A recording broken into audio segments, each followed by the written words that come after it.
The Carnegie Library in Carnegie opened its doors back in 1906.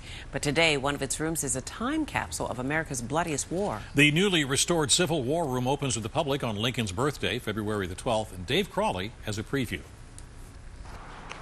The library they call the Carnegie doesn't date back quite as far as the Civil War, but in 1906 it became a meeting place for veterans of Post 153, Grand Army of the Republic.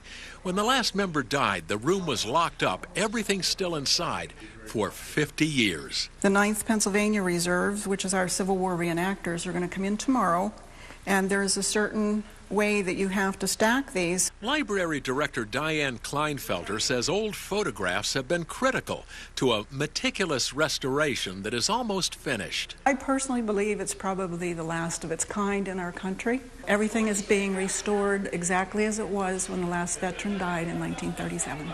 A core sample from the wall behind this radiator revealed the original color was, shall we say, unsoldier-like.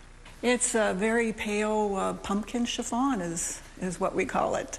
Graphic designer Bernadette Kazmarski is busy framing 100 copy negatives of a familiar face on loan to the museum. Though a modest man, it seems old Abe loved having his picture taken. There was a photographer who opened up in Springfield. He was the very first customer to get his portrait taken.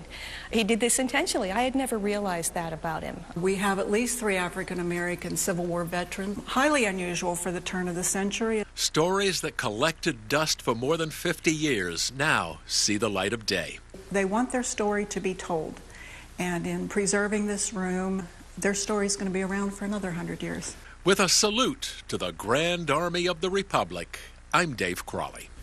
And after the grand opening on Lincoln's birthday, the museum will open each Saturday from 11 to 3. Should be very fascinating. It should be.